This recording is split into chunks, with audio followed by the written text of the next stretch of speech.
Hey, it's Ryan with this week's Mille Lacs Fishing Report. It is the end of November and the main lake is starting to get slushy. I think it's safe to say that we are done with open water fishing for the year. If I took some video earlier today, you could see some slush forming out in the main lake, out in the distance. It might have been stuff that was cruising on over from the other bays from all the wind that we've had today, but we are now at the point where lows are in the single digits at night going forward here, and highs don't get above freezing. So the main lake's going to cap over any minute now. Now, as far as ice fishing opportunities, there has been some on the bays. Most of it's been walking traffic only. I know last week I was reporting there was, 4 to 6 inches of ice that I was finding in some of the bays.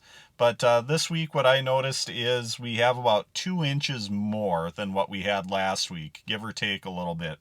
So we've made some ice. I think most of that was made just in the last 24 hours here with the temperatures finally dipping down. It was pretty mild last weekend, so I don't think there was much ice made. But going forward here, we're going to be making a lot more, and it's going to be making ice quickly. There's not a lot of snow in the bays, so we should see some big gains in ice in the next days here. I assume by this weekend we'll probably start seeing some motorized traffic out there, be it sleds or four-wheelers, stuff along those lines. But we're going in the right direction. The weather forecast looks favorable. I don't see any big snows in the future, so I think we're going to have some good ice fishing opportunities coming up here quickly. Now, as far as fishing goes in the bays, most of that's going to be one of three things, either pike fishing, walleye fishing, or perch fishing. There are a few panfish, but most of the people are going to be targeting one of those main three species. As far as pike go, what I would be doing here this weekend is putting out tip-ups or either fishing, sight fishing, through a spear hole is one of my favorite things to do.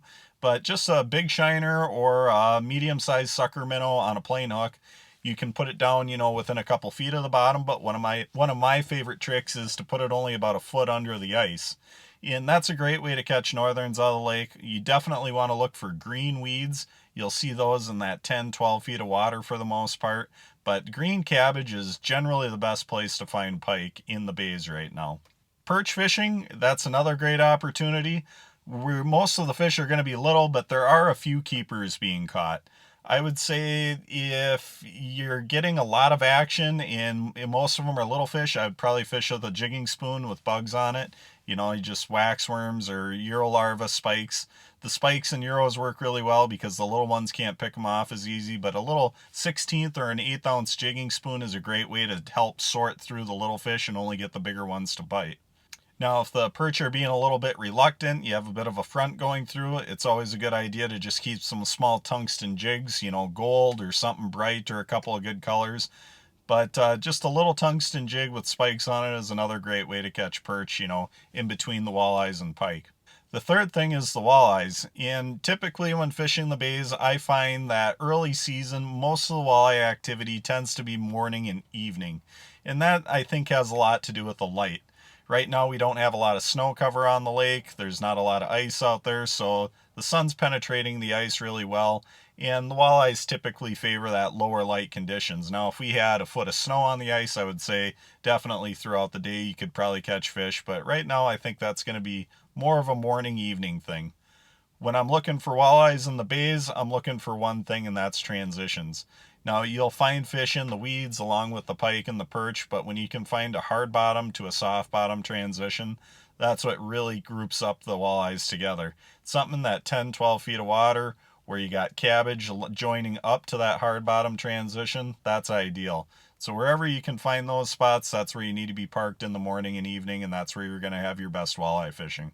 As far as tackle for the walleyes, plain hook and minnow, a small shiner is great. A fathead can work well too. Suckers, they eat suckers just fine also.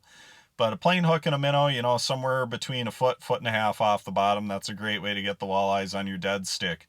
Now, if you want a jig for them, a jigging spoon also works really well in early ice like we have right now. There's a couple different directions you can go with that. One is the old rattle spoon, that it doesn't have a lot of action. It's just kind of up and down and rattles. But one of my favorites early season when the fish are a little more aggressive is to use something more like a flutter spoon. The flutter spoons have a lot more action. They give off a lot of flash. They attract fish from a long ways away. So something like a silver or gold and glow flutter spoon, or maybe a white flutter spoon, are all great options. Right at sunset, just put a minnow head on them, something that 1/8 ounce range. Is a great way to catch walleyes in the low light conditions. One last thing, ice conditions are going to vary wildly around the lake depending on what bays you're in. Check the ice as you go along. Don't necessarily look out and see a group of people and just go out there without checking the ice. You definitely want to verify it for yourself. So keep the spud bar handy, keep the little ice spikes wrapped around your neck early season. Another thing that you definitely want to keep in mind is it's glare ice on a lot of the lake right now. A lot of the bays, there's no snow cover. So you definitely want to have some ice spikes on because that's going to keep you from falling down. But have a great weekend. Good luck fishing. And I think next week we'll have a lot more to report.